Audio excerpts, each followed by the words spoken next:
ओम शांति। शिव की प्रिय संतान है, सिकिला दी है, इसलिए हम सब के ऊपर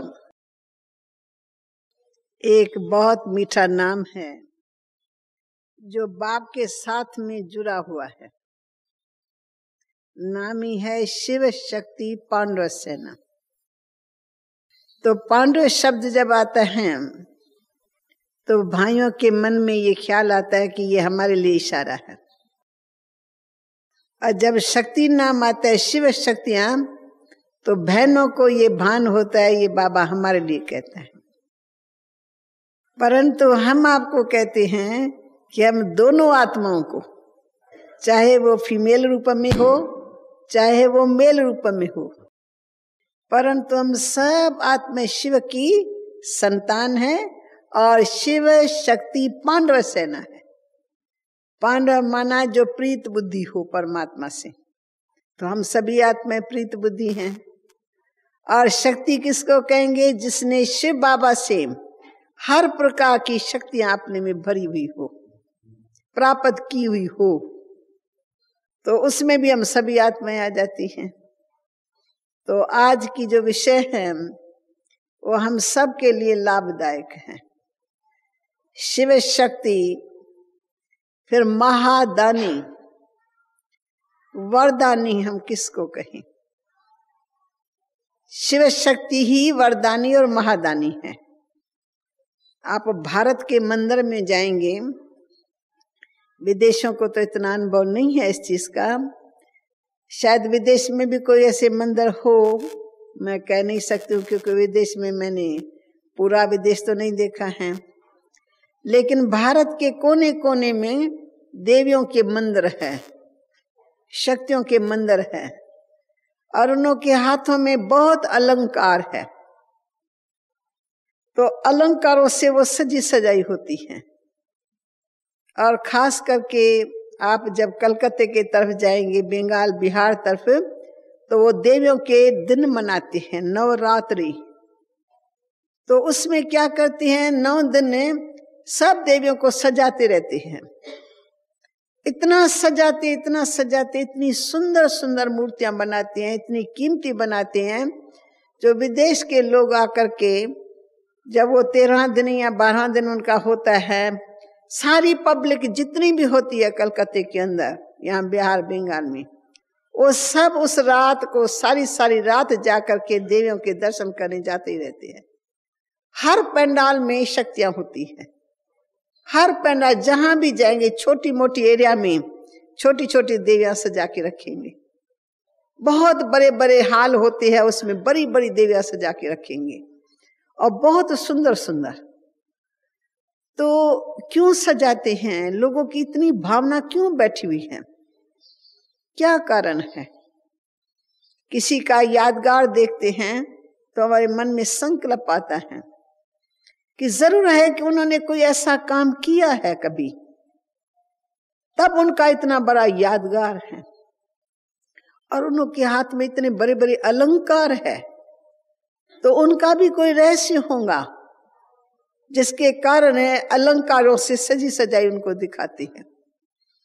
काली देवी, दुर्गा देवी, और क्या है, वैष्णो देवी, सरस्वती देवी, बहुत देवियां हैं जिनके नाम हमको न भी आते हो, लेकिन हम जानते हैं कि बहुत प्रकार की देवियां ऐसी सजी सजाई होती हैं। अम्बा देवी, दुर्गा देवी, ऐसे मतलब बहुत होती हैं।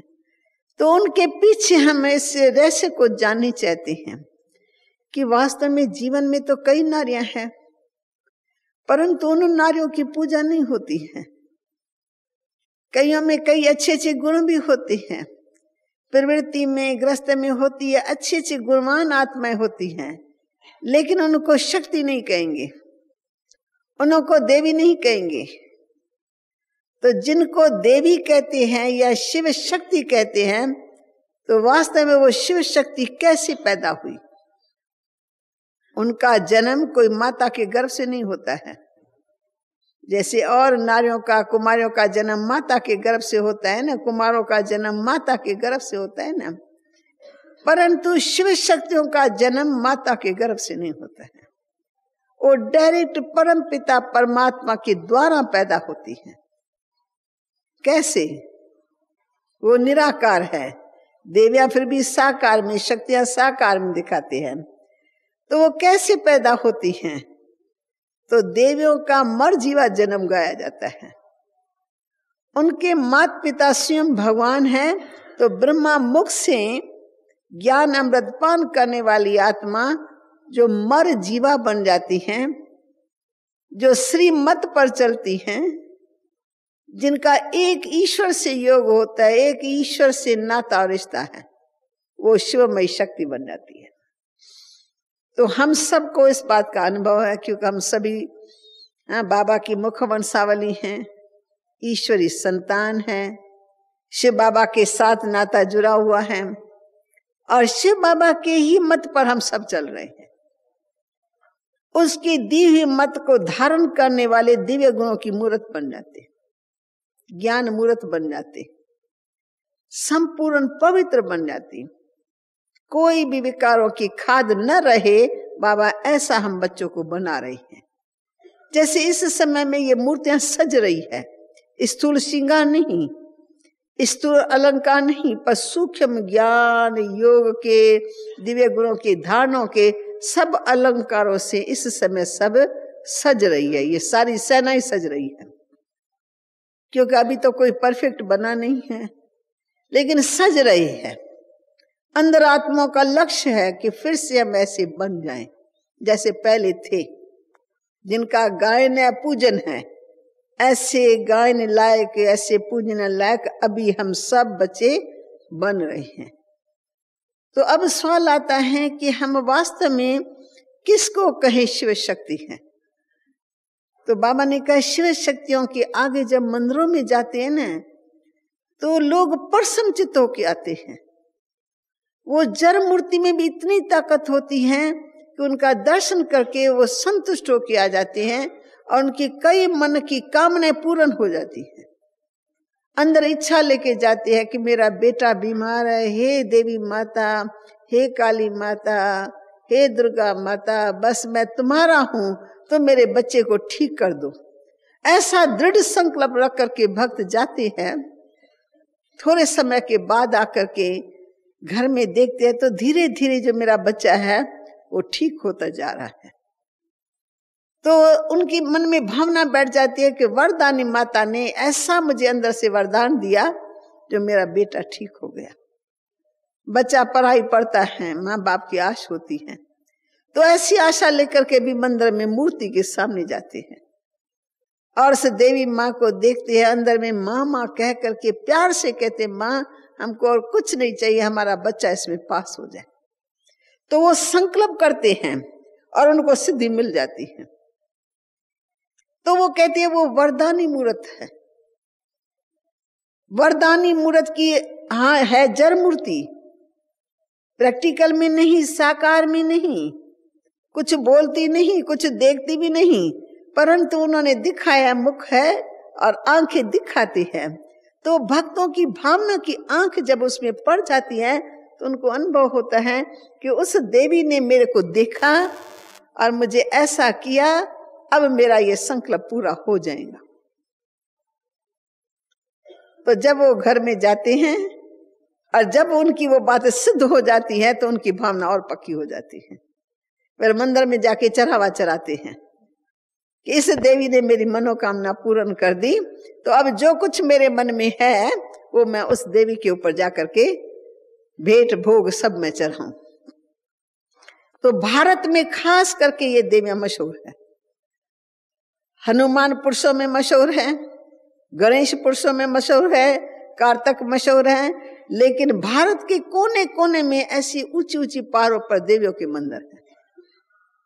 अब वो सभी बातें बाबा कहते हैं इसी समय तुम शिव शक्तियां हो, शिव के द्वारा तुम्हारा जन्म हुआ है, इसलिए शिव के ज्ञान को धारण करने वाले, शिव के साथ संबंध जोड़ने वाले वो ऑटोमेटिकली वरदानी हो जाते हैं, महादानी हो जाते हैं। तो हम महादानी किसको कहें? उससे पहले हम दानी किसको कहें? हमने देखा है लौकिक में भी कई मनुष्य होते हैं जो धन दान करते हैं, अन्न दान करते हैं, धन और अन्न, फिर वस्त्र दान करते हैं, भूमि दान करते हैं, दवाइयां दान करते हैं, इनसे सूक्ष्म विद्या दान करते हैं। तो दान अनेक प्रकार का होता है, लेकिन दान दान होता है एक, जैसे किसी के पास धन है तो चलो दान कर दिया।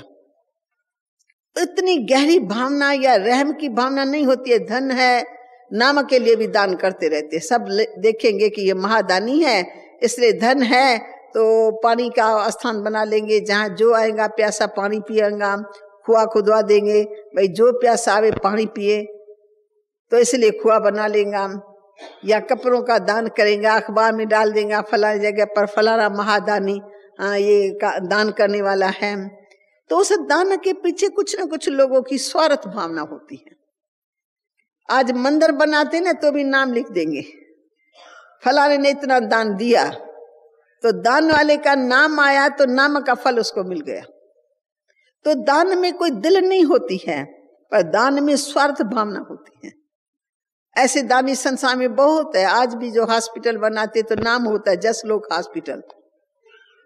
आज कई ऐसे स्थान है जिसमें धर्मशालाओं के नाम लिखे हुए होते हैं, कई ऐसे स्थान है जिसमें नाम लिखा हुआ होता है, तो नाम का फल मिल गया उसको, तो दान हो गया। जैसे समझो कि यानी है अच्छा काम है, पर उसमें स्वार्थ भाव होता है। लेकिन जिसको हम कहे महादानी, भक्ति मार्ग में भी मैंने महादानी देखे। एक दिन मैं सिरोही में गई, सिरोही हमारी डिस्ट्रिक्ट है, डिस्ट्रिक्ट सिरोही में हम बैठे हुए हैं। तो जब मैं वहां गई तो एक ऑफिसर से हमको मिलना था, तो काफी समय हम बैठे रहे। तो उनकी स्त्री ने कहा, बहन जी उनके आने का कुछ मैं बता नहीं सकती हूँ, आएगा या नहीं आएगा, क्योंकि उनका समय उनके लिए है ही नहीं। मैंने कहा फिर भी तो भोजन पान करने तो आएगा ना। कहती है वो भी मैं नहीं कह सकती हूँ। मैं कहा आखिर रात्रि के समय, सुबह के समय, आखिर आराम तो इंसान करता ही है, तो कोई ना कोई समय तो घर में पहुंचेगा ही। कहती है बहन जी वो भी मैं कह नहीं सकती हूँ। मैंने कहा क्यों, ऐसी क्या बात है? कहती है उसका जो है ना श्वास श्वास सेवा के लिए है, गरीबों के पीछे तो जान और प्राण दोनों दे देता है। सिर्फ उसको पता लगे फलानी जगह ये नुकसान हुआ है, फटाफट अपना खाना खा रहा होगा ना वो छोड़ करके भाग जाएगा। फिर सारा सारा दिन भूखा रहेगा, प्यासा रहेगा, पानी नहीं पिएगा, पर उस गरीब की पूरी सेवा करके ही छोड़ेगा। बीमार होगा उसको हॉस्पिटल में उठा के छोड़ के आएगा, दूसरों के हवाले करके आएगा कि भाई इसकी सेवा करते रहना। कहते हैं रास्ते चलते जो मर जाते हैं ना, तो उसे बेलाश बेवारस होते हैं, जिनका कोई वारस नहीं होता है, तो उनको भी क्या करेंगे, उसको भी उठा करके 2-4 साथियों को, उनको भी ठीक स्थान पर शमशान भूमि में पहुंचा करके उसके कफन का पूरा खर्चा खुद करेगा, या उसने अपनी कमेटी बनाई हुई है उनसे करा करके उनका पूरा करके फिर घर में आएगा, स्नान पानी करके फिर शाम को आके भोजन पान करेंगे। तो कहती है बहन जी वो मैं पत्नी हूं उसकी, मैंने कभी नहीं देखा कि वो आराम से बैठ करके खाना खाता है। उसको हर रोज फोन पिछारे फोन आते रहते हैं, लोग उनके पीछे पीछे घूमते हैं, ये लोगों के पीछे, लोग उनके पीछे। कहती है बहन जी मैंने बहुत समझाया है, आखिर तुम्हारा शरीर ठीक होगा तभी तुम सब कर सकेंगे, तुम कम से कम खाना तो खा के जाओ, मैं तुम्हारे लिए इंतजार कर रही हूँ। वो कहती है खाना बना के रख दो, तुम भी मेरा इंतजार नहीं करो, तेरा भी मेरे पर बोझ चढ़ जाएगा। मैं आऊंगा तो खाऊंगा, खाना होगा तो खाऊंगा, न खाना होगा कोई बात नहीं। मुझे बहुत बड़ी खुशी मिलती है जब मैं जनता की सेवा करता हूं, तो लोग उसके लिए बहुत कहते हैं ये तो सच्चा सेवादारी है। कई फिर ऐसे दान देते हैं जिसको गुप्त दानी कहें, यानी दिल से दान करने वाले। ऐसे मुट्ठी से दान करेंगे भर भर करके, जो गिनती न करे कि कितना मैंने दान किया, 500 दिया, 1000 दिया, फिर उसका वर्णन करे कि मैंने 1000 रुपए इसको दिया, अरे मैंने तो उसको दान दिया तभी तो ये आगे बढ़ा।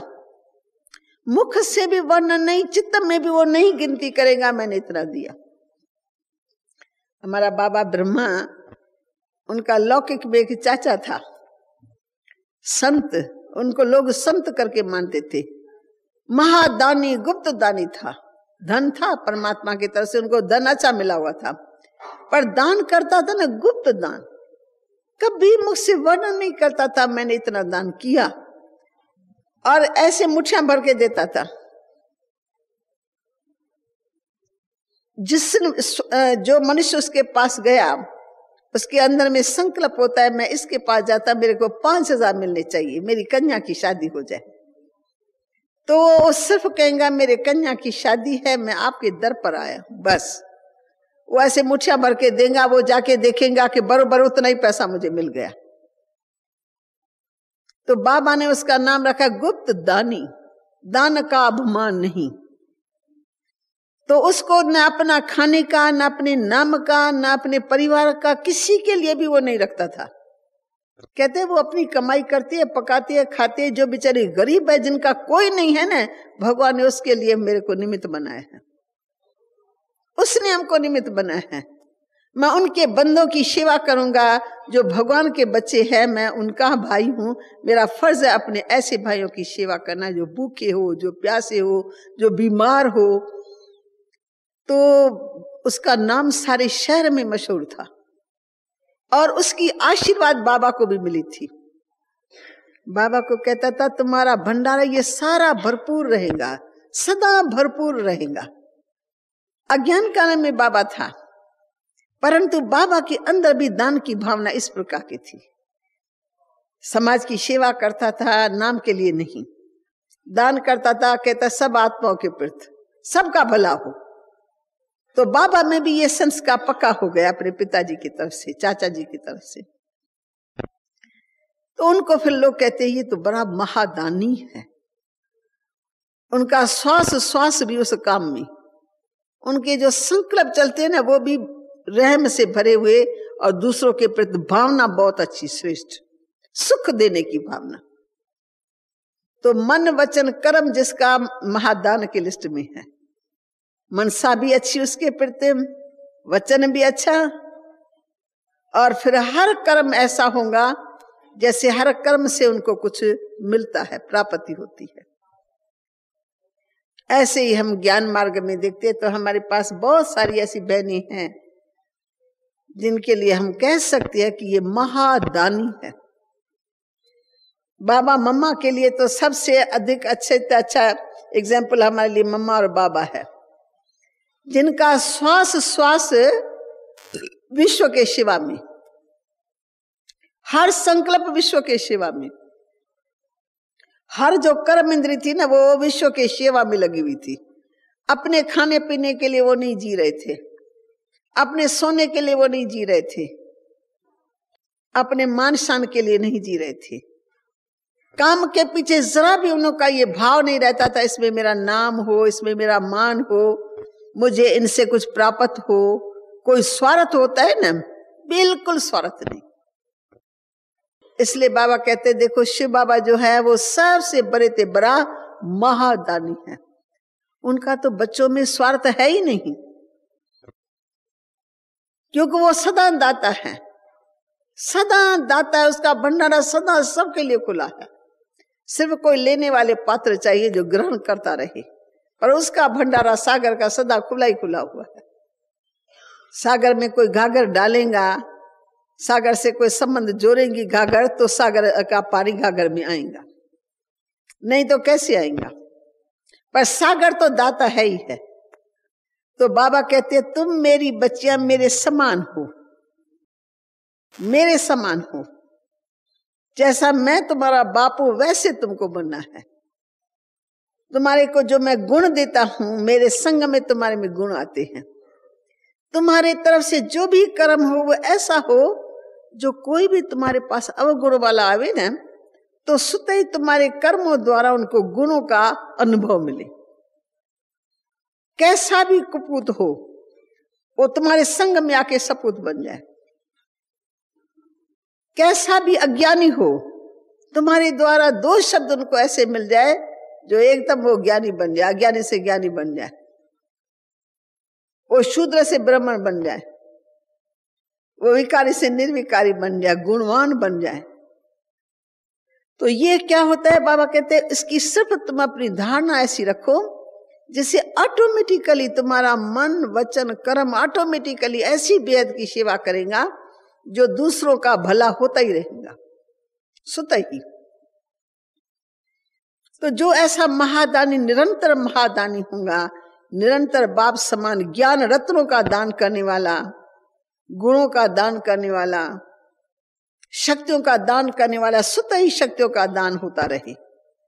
कोई भी कमजोर आत्मा हो, तुम्हारे में शक्ति होंगी तो तुम्हारे बोल में पावर आ जाएगी। कोई निर्बल आत्मा होगी ना, तो निर्बल आत्मा ऐसे बोलेंगी अब मेरा पता नहीं क्या होगा, मैं क्या करूं, मैं चल नहीं सकती हूं, मुझे तुम राय दो मैं क्या करूं। तो जो समर्थ आत्मा, शक्तिशाली आत्मा होगी, उसके बोल में पावर होंगी, ऐसी पावर होंगी जो उनका बोल उनको तीर के समान लगेगा। उनकी निर्बलता खत्म हो गई, उनको शक्ति मिल गई, ऑटोमेटिकली मिल गई। हमारे पास से एक हमारी पुरानी बहन थी, नाम छुगी था, और सूरत में बिल्कुल साधारण थी, बिल्कुल पहनावा भी साधारण, और चलना फिरना ऐसे जैसे कि कोई गामरे वाली हो ना, ऐसे। परंतु वो बाबा में बहुत निश्चय बुद्धि थी और धारणा मूर्त, त्याग मूर्त थी। तो राखी बांधती थी तो बड़े बड़े ऑफिसरों को बुलाती थी, बड़े बड़े पढ़े लिखे लोग उसके सामने आते थे, उन सबको ऐसे बच्चे की तरह से, बच्चा समझ के कहेंगी अरे भगवान आया हुआ है पुरानी दुनिया से नई दुनिया में ले जाने के लिए, क्या आप ये विकारों का दान नहीं दे सकते हो? क्या आपको विकार अच्छे लगते हैं? विकार जो बेकार चीज है, जिसने तुमको दुखी किया है, क्या तुम विकारों का दान नहीं देंगे आज के दिन? देखो मैं तुमको राखी तब बांधूंगी जब ये दृढ़ संकल्प करेंगे। तो वो कहते बहन जी हम कोशिश करेंगे, आप राखी तो बहन के नाते बांध लो, हम कोशिश करेंगे पवित्र रहने की। कहती है पवित्र रहने के लिए कोशिश की जाती है? तो ऐसे बोलती थी जो फटाफट उनसे 5 विकारों का दान ले लेती थी। कहती चिट्ठी लिख, विकारों को छोड़, मैं तुमको स्वर्ग में ले चलूंगी, मेरे पास टिकट है तुम्हारे लिए, मैं तुमको पवित्रता की टिकट दूंगी, तुमको स्वर्ग में लेके जाऊंगी, परंतु आज वादा कर मैं अपवित्रता को छोड़ दूंगा। तो मैं उसको देखती रही, मैंने कहा देखो इसके अंदर विल पावर है, सीधा सीधा कहते नहीं दान करके जाओ। हम लोग भी कोर्स कराते हैं, समझाते हैं, हम प्रेरणा देते हैं, भाई छोड़ने से फायदा है, छोड़ेंगे तो स्वर्ग में चलेंगे। लेकिन वो तो एकदम से पकड़ लेती थी, कहती नहीं तुम छोड़ो, गंदी चीज को पकड़ के बैठे हो, नरक में रहना चाहते हो, क्यों नहीं तुम स्वर्ग में चलते हो? तो मैं उसको देखती रह गई, मैं कहा इसके बोल में बड़ी पावर है। और बड़े बड़े ऑफिसर मामा कह करके कहते बस बस बहन जी चिट्ठी कहाँ है, हम आपको लिख करके आज पक्का पक्का हम दान दे के जाते हैं, शराब का दान देंगे, विकारों का देंगे, जो जो बात तंग करती है वो दे के जाएंगे। फिर वर्णन करते हैं कि हमको जीते जी से देवी ने मारा, जीते जी मार डाला, हमको ऐसा तीर लगाया जो हम फट से, इनकी आवाज में इतनी शक्ति थी हम बदल गए। मैंने खुद देखा। उसकी एक कहानी है, बहुत अच्छी है, मैं बाद में सुनाऊंगी, आप मेरे से पूछ लेना, मैं कहीं भूल न जाऊं। मैं अपने टॉपिक को पूरा करूंगी ना, बाद में सुना लूंगी।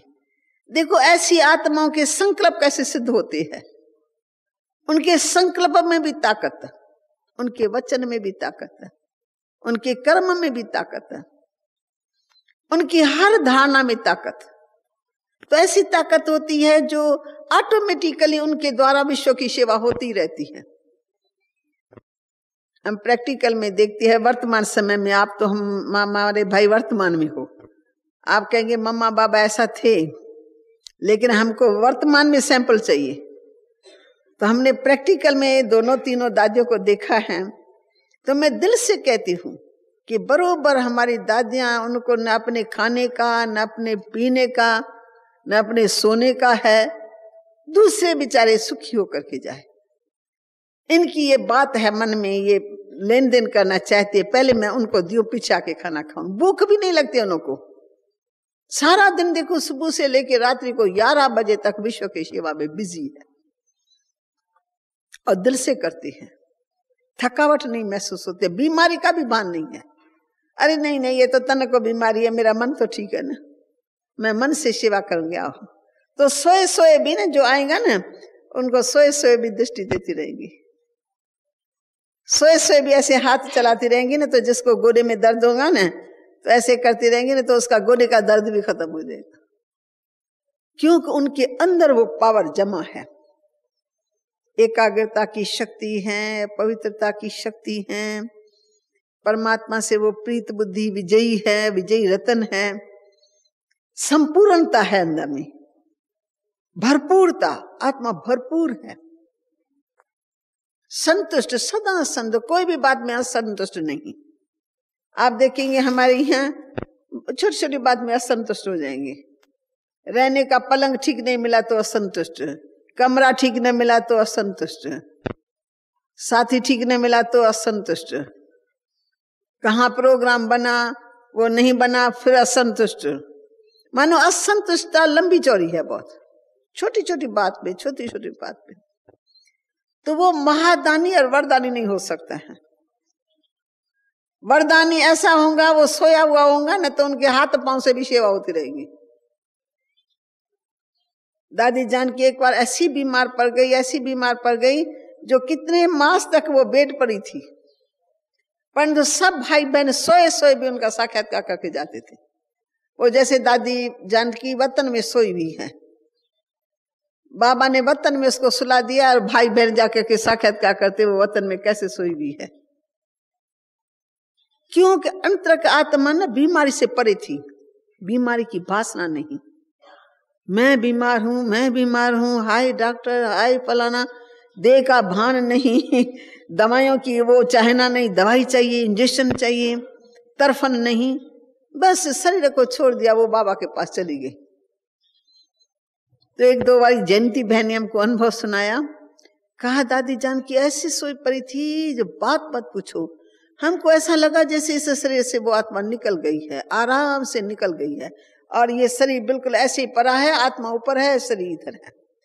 कहती मैं धीरे धीरे धीरे धीरे दादी के ऐसे नब्ज देखती थी कि नब्ज चल रही है या नहीं चल रही है, और ऐसे नाक के आगे हाथ रख के देखती थी सांस चल रहा है या नहीं चल रहा है।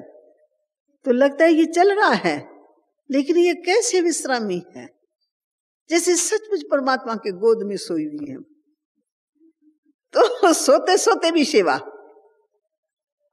सोते सोते भी जो आया वो एकदम से उनका दर्शन करके साक्षात्कार करके संतुष्ट होके गया।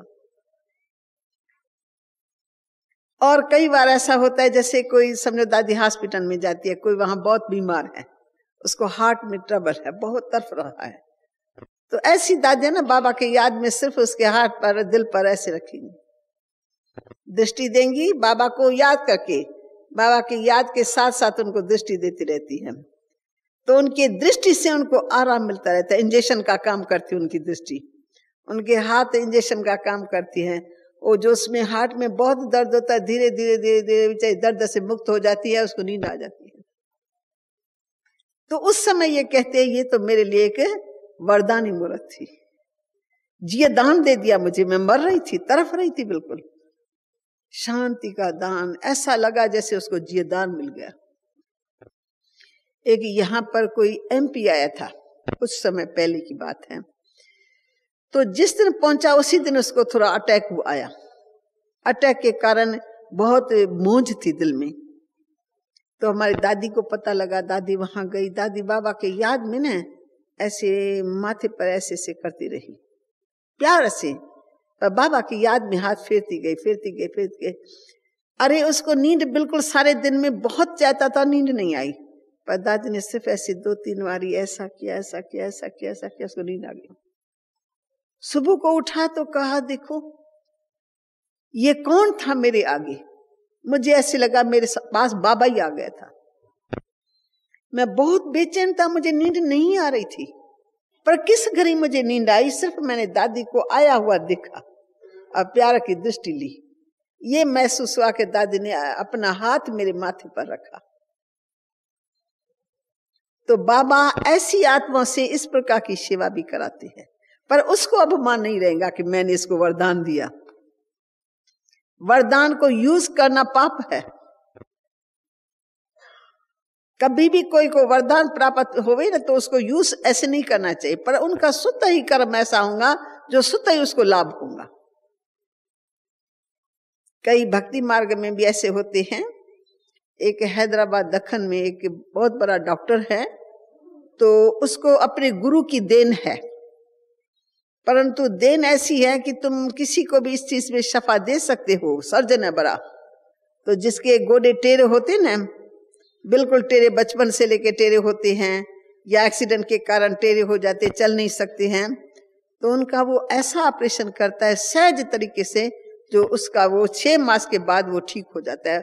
सुलाता है, ऑपरेशन भी करता है, पर ऑपरेशन करने में उसको मिला हुआ है कि उसका पैसा तुमको नहीं खाना है, सिर्फ सेवा के लिए तुमको ये यूज करना है। यानी ऑपरेशन करना है, सेवा करो, सेवा भाव, पर उसका पैसा तुमको नहीं खाना है। अगर पैसा खाएंगे तो तुम्हारी शक्ति खत्म हो जाए। तो हमारी 1-2 बहन का ऑपरेशन हुआ, औरों का तो बहुत हुआ, लेकिन हमारी भी 1-2 बहन गई थी, उसका ऑपरेशन हुआ है और बहुत वहां से अच्छी होकर के आई है। परंतु वो जब बालकी वहां गई हैदराबाद दक्खन में, उसने ऑपरेशन कराया, तो बालकी फिर बाबा के याद में सोई रही। तो डॉक्टर को फिर उनसे फीलिंग अच्छी आई, कहा हमारे पास तो कोई देवी आई है, हमको इसके चेहरे से लगा कोई पवित्रता की देवी हमारे पास आई है, जिसके चेहरे में चमक थी, जिसके चेहरे में परमात्मा की याद थी, पवित्र थी एकदम। तो हमको लगा जैसे कोई फरिश्ता हमारे पास आया है।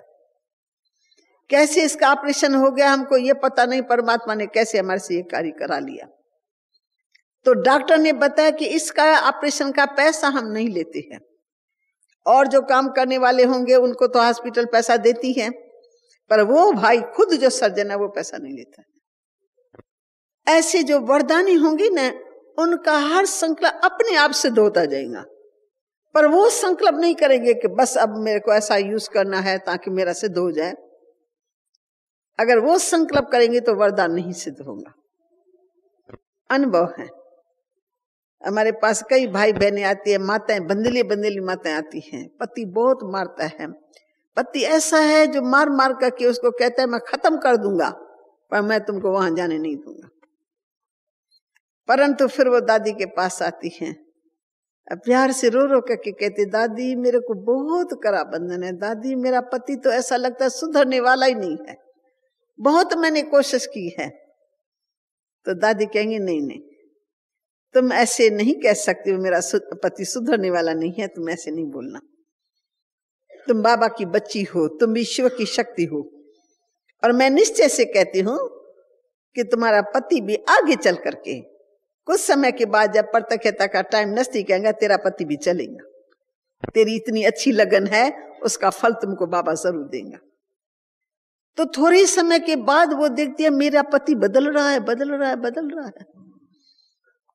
फौरन आके हमको सुनाती है, दादी ने मुझे वरदान दिया था, पर दादी ने वरदान नहीं दिया, दादी ने सिर्फ उस बच्ची की परिस्थिति सुन करके, देख करके दादी ने प्यार से ज्ञान के द्वारा उत्तर दिया कि नहीं नहीं, तुम्हारा पति आएगा, ठीक हो जाएगा। ऐसा नहीं कहो कि नहीं सुधरेगा, और ये सारी दुनिया कोई बदलना है, तुम्हारा पति भी बदल जाएगा। फिर थोड़े टाइम के बाद देखते वो बदला हुआ है। कोई की बीमारी होती है, दादी कहे नहीं नहीं तुम ठीक हो जाएंगी, तुम सिर्फ बाबा को याद करो, तुम अवश्य ठीक हो जाएंगी, बाबा की याद में रहेंगी तो तुम ठीक हो जाएंगी। तो उसको खुशी की खुराक मिल जाती है, बहुत बड़ा बल मिल जाता है। तो ज़ुबान वरदानी हो गई, पर उसने अपने मन से वरदान समझ के यूज नहीं किया। स्वतः ही उनके नेचुरल भाषा ऐसी होंगी, उनके नेचुरल कर्म पावरफुल होंगे, उनके कर्म इंद्रियों में शक्ति होंगी। ऐसे करेंगे ना तो दूसरे को आराम मिलता रहेगा। तो महादानी वरदानी स्टेज बहुत ऊंची स्टेज है, माना बाप समान है। जैसे बाबा अचल और अडोल रहा ना, ऐसे समझो जो महादानी होंगे ना वो सदा अपनी स्थिति में अचल होंगे, वो डावाडोल नहीं होंगे, कभी नीचे कभी ऊपर नहीं होंगे, सदा भरपूर एक रस, सब दातापन के संस्कार होंगे। लेने का नहीं कि मेरे को मिले, किसी की सेवा करेंगे, स्वार्थ की सेवा नहीं करेंगे। स्वार्थ से ये सब शक्तियां खत्म हो जाती है।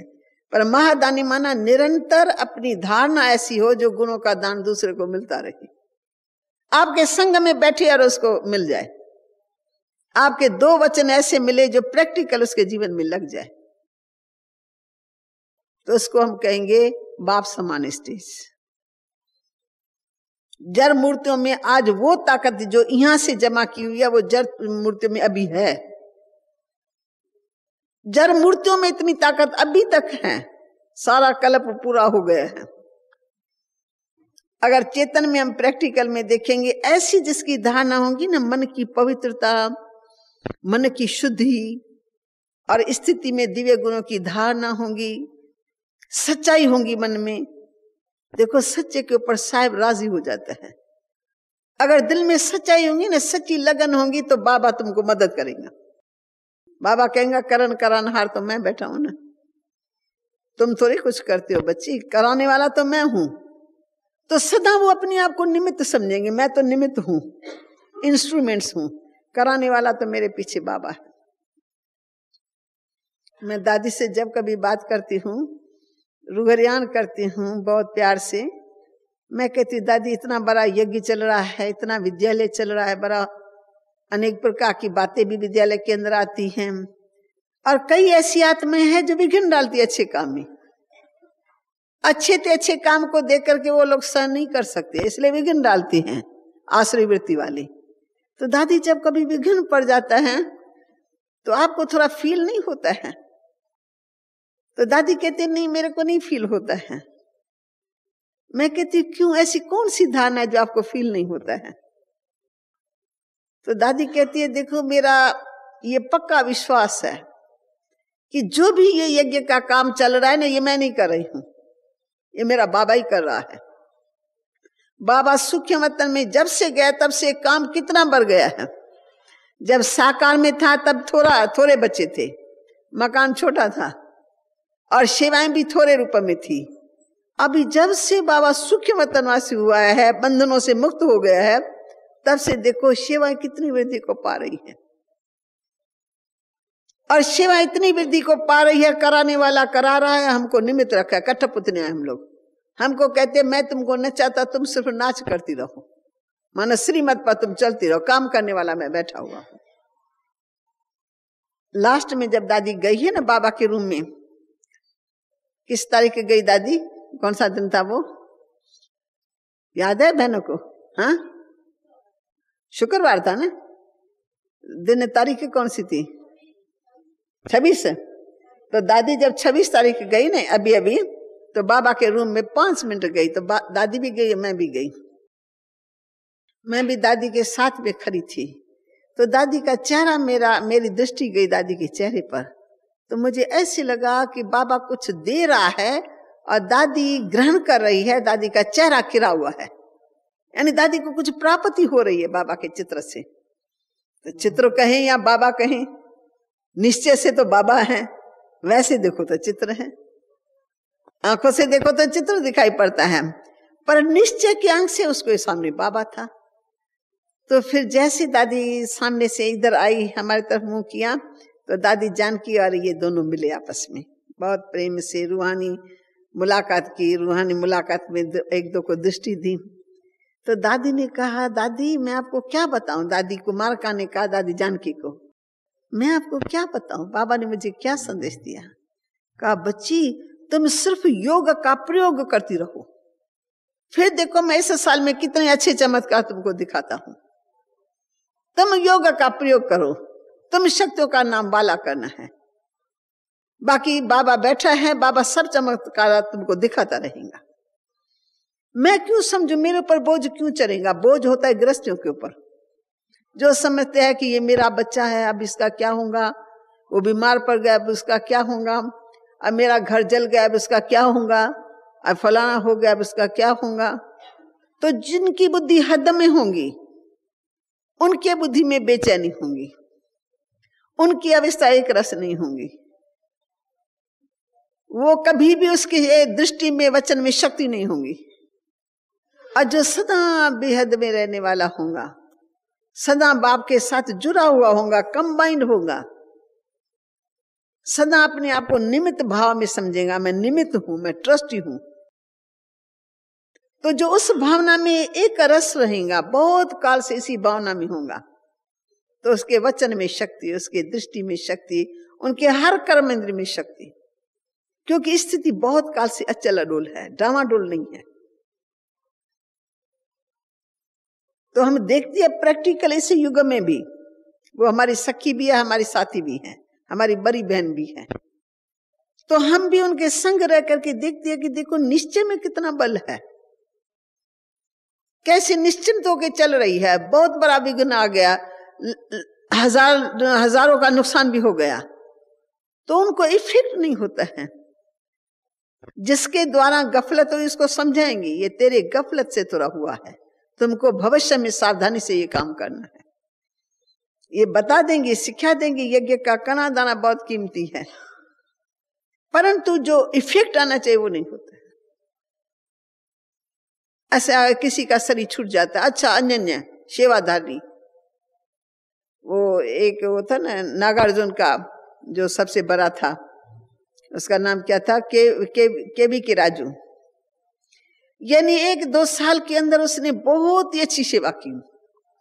ऐसा लगा इसको पंख लग गया है, उड़ता रहता है। सेवा का प्लान इतना जो बात मत पूछो। परंतु सेवा की वृद्धि करने के लिए ये करूंगा, ये जमीन भी बाबा के काम में लगाऊंगा, इन्हों को नौकर चाकर जितने भी फैक्ट्री में काम करने वाले सबको बाबा का ज्ञान दो, इतना उमंग उत्साह। अचानक खबर मिली तो अचानक ही ऐसे फेल हो गया। कार में बैठा है, जा रहा है बहू के ऑपरेशन के लिए, डॉक्टर से राय सलाह करने ओम शांत हो गया। तो हम सभी का लक्ष्य क्या है?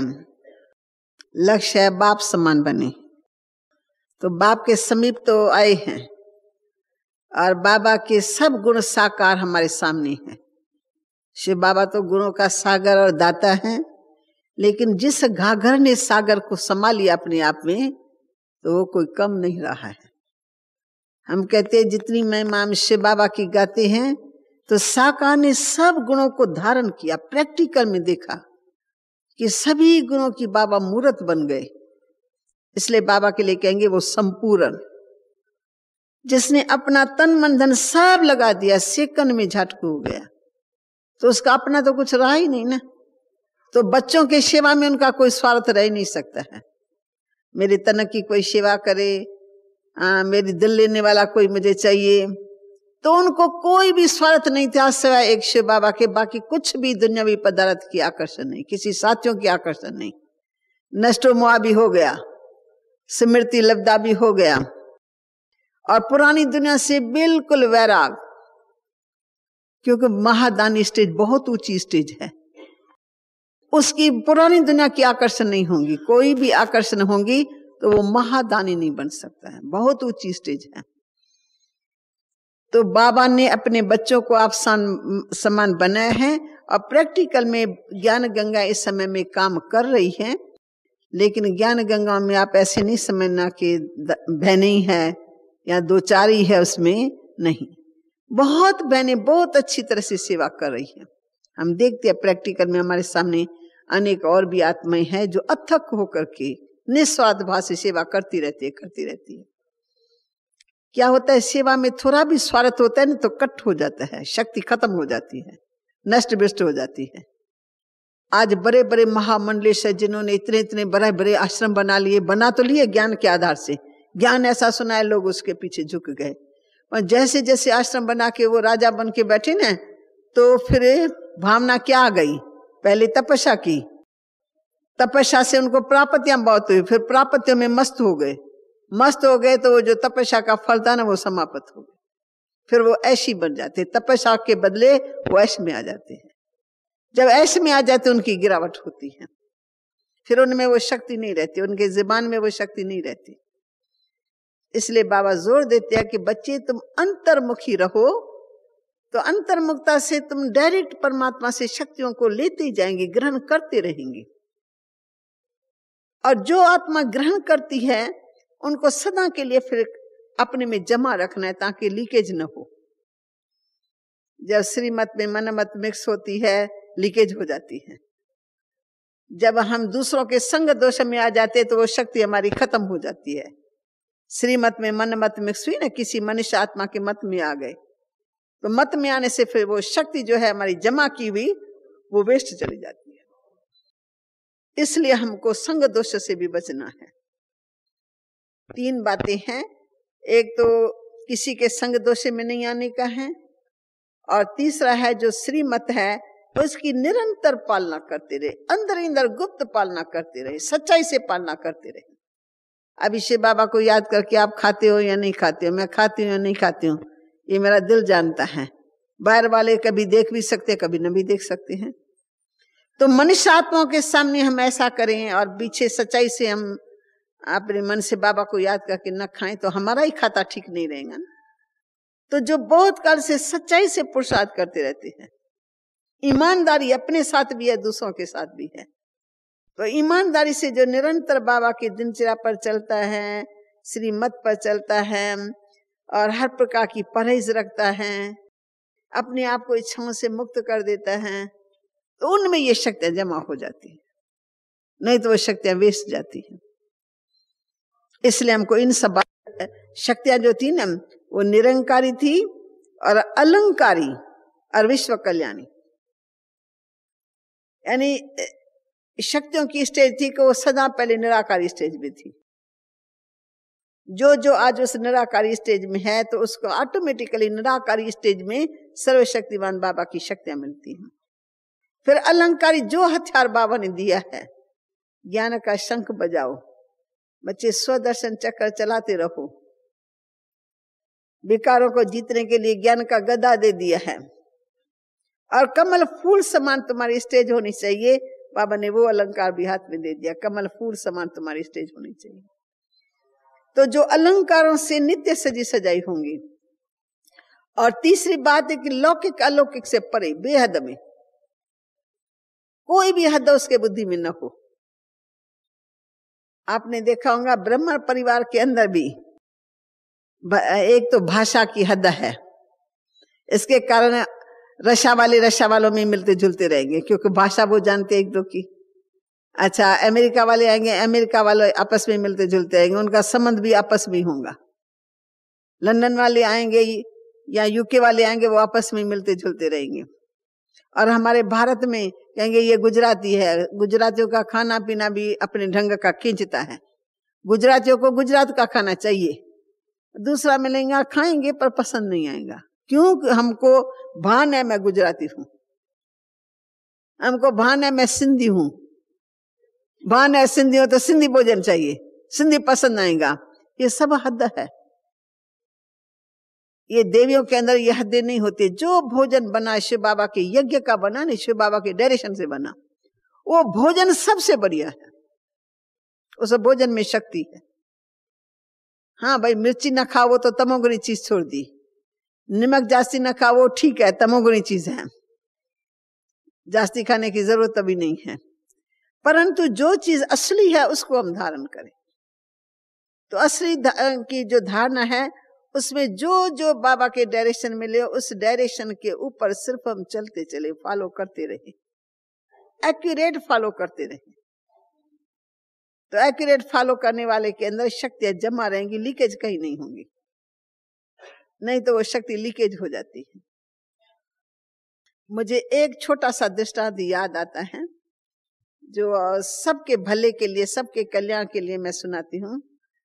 तो हमारे पास शुरू में एक ऐसी बहन थी जो बाबा के बिल्कुल नजदीक आ गई, बाप समान हो गई। उनको पहले लगन बहुत थी, इतनी लगन थी जो उसमें बहुत उनको बहुत अच्छे अच्छे अनुभव हुए और फील करती थी तो मेरे को ये शक्ति आ गई है।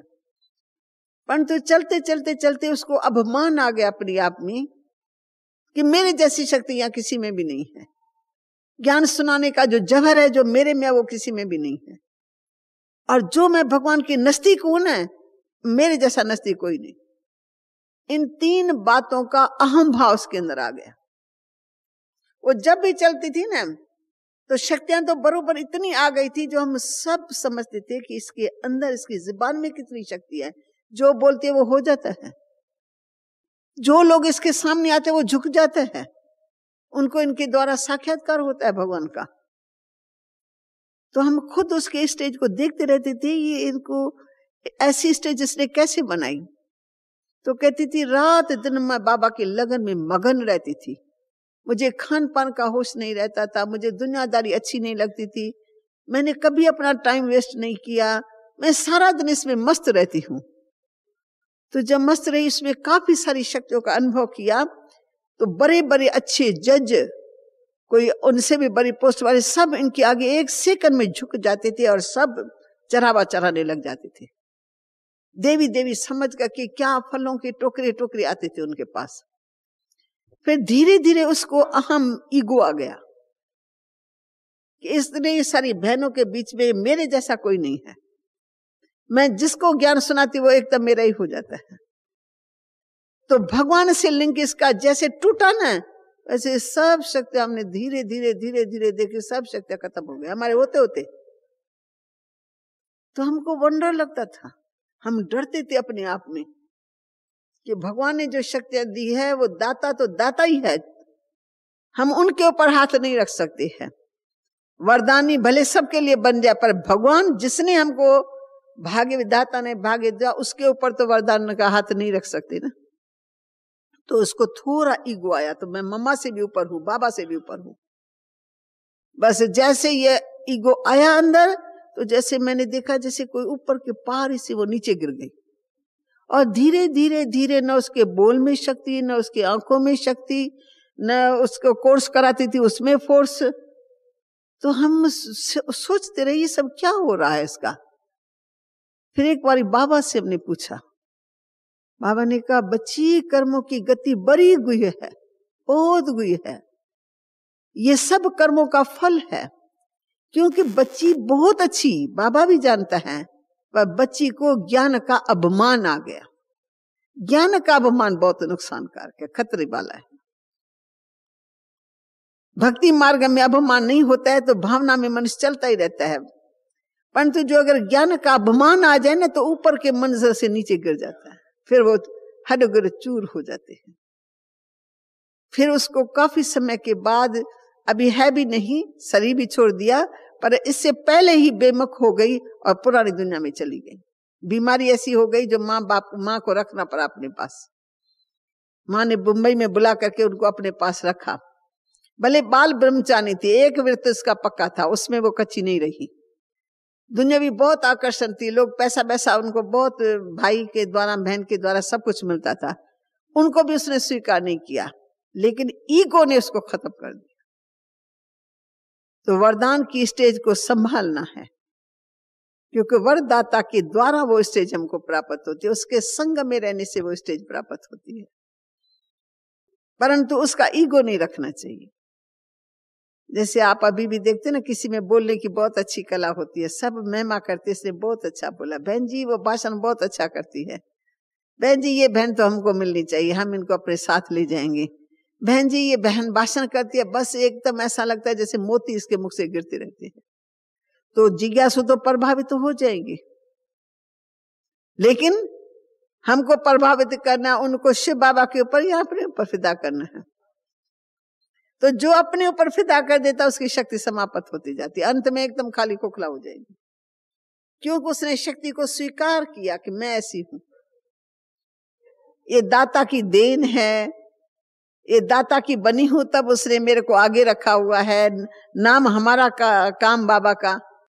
जो अपने में निमित्त भाव रख करके चलता है ना, वो पास हो जाता है, नहीं तो उसकी महादान की स्टेज खत्म हो जाती है। फिर उसके ज़बान में वो शक्ति नहीं रहती कि किसी को कुछ बोले और सत्य हो जाए। क्यों? सत्यता की शक्ति, प्रीत बुद्धि हो, संपूर्ण मूर्ति हो, तब उसकी धारणा काम करती है। तो आप और हम सबके सामने लक्ष्य क्लियर है, वरदानी मूर्त अर्थात बाप समान, वरदानी मूर्त अर्थात बाप समान। दाता की तो महिमा ही परम अपार, उससे तो हम भेंट नहीं करते हैं, पर जो साकार में थे हमारे जैसा, वो ऐसा बन सका तो हम भी ऐसे बन सकते हैं, बशर्ते की धारणा सभी ऐसी चाहिए। एकदम निरंतर इस धारणा में थोड़ा भी फर्क पड़ेगा तो वो शक्तियां खत्म हो जाएंगी। इसलिए थोड़ी परहेज भी रखनी है, संभाल भी रखनी है, और लिंक बना रहे, और दाता को न भूलें कि ये सारी शक्तियां दाता के द्वारा ही हमें प्राप्त हुई है। तो दाता के साथ हमारा संबंध सदा अटूट रहे। कि दादी जान की एकदम सोई भी रहती थी ना, तो सोते सोते भी उनका सोना भी सेवा करता था। तो कहते इस पॉइंट को थोड़ा और क्लियर करो। तो उनका जो सोना था ना, वो साधारण सोना नहीं था, मानो वो बहुत अच्छे पुरुषार्थ में, गहरे पुरुषार्थ में रहती थी, बीमारी से मुक्त, अपने को बीमार नहीं समझती थी। आज भी कहते मैं थोड़ी बीमार हूं, चलो मेरे शरीर का कोई हिसाब किताब हो चुका हो जाएंगे, ऐसे ऐसे बोलती है जैसे ये कुछ ही है नहीं। हम तो कहेंगे नहीं दादी आपकी तबीयत थोड़ी ठीक नहीं है, आप थोड़ा ध्यान रखो, आप थोड़ा ये करो, यही छोड़ो, ये कुछ भी नहीं है, कुछ बीमारी की तो बात ही नहीं पूछती है। सेवा के लिए कह दो तो वो सेवा अथक होके करेंगे। तो दादी जानकी की जो धारणा है ना, ये बहुत काल से बीमारी से अपने आप को मुक्त कर दिया है, और निरंतर बाबा को कंबाइंड, बाबा के साथ कंबाइंड होके चलती है, उस स्मृति में रहती हैं, अंतर्मुखी रहती है। टाइम उनका वेस्ट नहीं, श्वास वेस्ट नहीं, संकल्प वेस्ट। तो शक्ति जमा होने के कारण वो सोई रहती है ना, तो अंदर आत्मा शक्तिशाली है। भले मेरे शरीर में थोड़ी ढीलापन है, पर अंदर आत्मा शक्तिशाली है। तो जो सामने आता है ना, वो ऐसे दृष्टि पड़ती है तो उसकी सेवा हो जाती है। समझ में आया भ्राता जी? ठीक है, अच्छा। और किसी को कुछ पूछना है? हाँ, वो कहानी है, देखा मैं तो बिल्कुल भूल ही गई थी। तो जिस बहन की मैंने कहानी सुनाई ना आपको, तो वो ऐसी बहन थी जिसका निश्चय या पवित्रता बाल्यावस्था में ही मानो पति ने शरीर छोड़ा था। थी माता, पर शादी के अभी आई थी, 6 मास हुआ था, तो उसके पति ने शरीर छोड़ दिया। तो छोटी आयु में आपको पता है कि लोग बहुत पीछे पड़ते हैं कि इसकी शादी करा दो, शादी। उसने कहा जब एक से जिनसे मेरा हिसाब किताब बना वो ही चला गया, तो दूसरे के साथ कौन सा भरोसा। बस अब तो मैं भगवान की हो गई, अब मुझे सारी जिंदगी भगवान के याद में व्यतीत करना है, सत्संगी बन करके रहना है, और मुझे दुनियावी लाइफ नहीं चाहिए, मेरी फिनिश हो गई। थोड़े समय के बाद इसको ज्ञान मिला। तो जैसे ज्ञान मिला ना, तो ये एकदम से इधर आ गई। तो उसको तो कितने साल, 15-20 साल गुजर गए, 20-25 साल गुजर गए समझो यहाँ ज्ञान में। तो पहले बॉम्बे में रही काफी समय, फिर नडियाद में रही, फिर जो बड़ौदा में रही, फिर नडियाद में रही, ऐसे मतलब अभी नडियाद में आके पहुंची थी। तो उसको 25-30 साल तो हो गए थे। तो 25 साल के बाद एक व्यक्ति उसके पास उनके सेंटर में आया। कहानी बड़ी विचित्र है। तो एक भाई उनके पास सेंटर में आया और उसका पुराना नाम पूछा, तो उसका पुराना नाम कुछ और था, और ज्ञान में चलने के बाद उसका नाम कुछ और हो गया। तो हम तो छुगी दादी करके बोलते थे, प्यार से उसको छुगी बोलते थे, पर पहले का नाम कुछ और था, पुष्पा रानी था या क्या था। तो वो भाई पूछने लगा कि वो फलानी है, और उसके पति का नाम ये था, तो मैंने सुना है वो नडियाद में रहती हैं। तो उसने कहा नहीं, ऐसे नाम वाली कोई भी बहन हमारे पास नहीं है, कोई भी समर्पण बहन हमारे पास ऐसे नाम वाली नहीं है। उसने कहा नहीं, उसका पहले का जो पति था ना, उसके पति का नाम मोतीराम था। तो उसको फौरन स्मृति आ गई, बोला ये तो मेरे लिए बोलता है, तो मेरा पहले का नाम बरोबर पुष्पा था, यानी कोई भी नाम था, मुझे याद नहीं आता है। तो कहा हाँ भाई तुम कैसे जानते हो उसको? तो उसने कहा कि मेरे को ऐसा लगता है तुम ही थी, मेरे को ऐसा लगता है। तुम्हारे पति का नाम फलाना नहीं था, मोतीराम समझो, नहीं था? तो उसने कहा हाँ भाई उसका नाम तो ऐसा था। भाई तुम उसको कैसे जानते हो, तुम मेरे को कैसे जानते हो? मैं तो 30 साल से इस यज्ञ में हूं। कहते हैं बहन जी मैं तुमको 30 साल से ढूंढ रहा था, तुम कहाँ हो मुझे ही पता नहीं लगा। तो ऐसे करके उसने ऐसे बिठाया, आओ भाई बैठो, जल पान करो, पानी पिलाया। फिर पानी पिला करके कहा बहन जी एक छोटी सी बात है, वो मैं आपके आगे करना चाहता हूं। मुझे आपका सपना आया कि आप कोई मेला करने वाली हो? तो उसने कहा हाँ भाई मेला तो मैं करने वाली हूं। तो कहा कौन सा मेला? का एक आध्यात्मिक मेला जिसमें अनेक आत्माओं का कल्याण हो जाए। तो मेरा मेला करने का संकल्प है, लेकिन मैंने देखा अंदर में कि भाई इतने मेरे भाई बहने नहीं है, साधारण भाई बहने हैं, इतना खर्च नहीं कर सकते हैं। तो इसलिए मैंने बाबा को कहा बाबा ये तो आपका काम है, अनेक आत्माओं का कल्याण करना है, मेरे अंदर की भावना है, आप मदद करेंगे तो ये मेरा मेला हो जाएगा। तो कहा बहन जी मैंने सपन में देखा कि तुम कह रही हो कि मुझे मेला करना है, तो इसलिए मैं तुमको कुछ देने के लिए आया हूं। तो वो तो हैरान हो गई कि मैंने बाबा से बात की, बाबा ने इसको कैसे टच किया ये कैसा यहाँ आया? कहा बहन जी बात ये है कि आज से 30 साल पहले जब तुम शादी करके आई थी, अभी 6 मास हुआ था, तुम्हारा जो पति था उसका मैं दोस्त हूं। तो उस समय मेरे पैसे की हालत इतनी कम हो गई, जो मैंने तुम्हारे पति से तुम्हारा पैसा मांगा कि भाई ये कन्या शादी करके आई है, जो तुमको इनका दहेज मिला है ना वो तुम हमको दे दो। तो मैं फिलहाल अपना काम करूं, फिर जब पैसा हो जाएगा तो मैं ब्याज सहित आपको दे दूंगा। तो कहा तुमको याद है तेरे पति से तेरे सामने ही मैंने पैसा मांगा था और फिर उसने दिया था मेरे को? तो कहा हाँ, जब तुम बात करते हो, बात तो बहुत पुरानी है, 30 साल गुजर गया, पर जब तुम बात करते हो तो मुझे थोड़ा ख्याल आता है कि बरोबर 11,000 तुमको उसने दिया था। तो कहा हाँ। तो ऐसे करके ना वो पैसा 11,000 और उनके साथ थोड़ा कुछ और डाल करके ना वो उनको लिफाफा पकड़ा करके जल्दी जल्दी जाने लगा। बहन जी बस मैं तुमको ढूंढ रहा था, तुमको मेला करना ना, ये पैसा लो उस मेले में लगाओ, मैं जा रहा हूं। तो सुगी दादी तो हैरान हो गई, ये बाबा ने कैसा मेरा काम किया यानी संकल्प उसका बरोबर था कि मुझे मेला करना है, बाबा आप ऐसा बच्चा भेजो जो ये मेला मेरा हो जाए, मुझे बाबा का संदेश इस आनंद में जरूर देना है।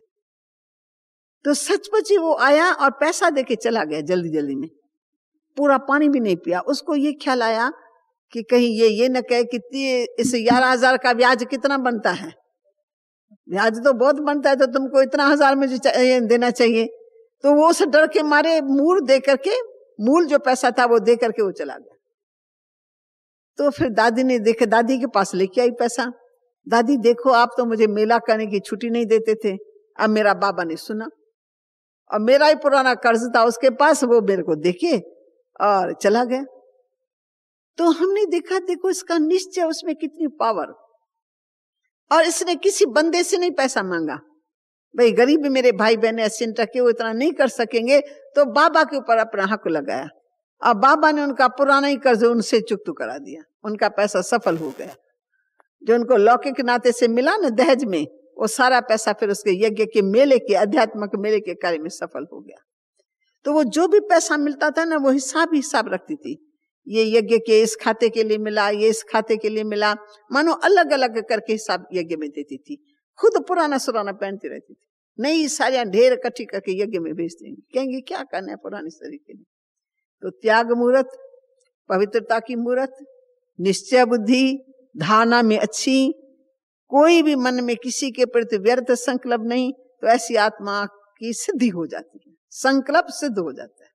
ये मिसाल मुझे याद है, मैं इनको बताऊंगी अच्छा है ना। ओम शांति।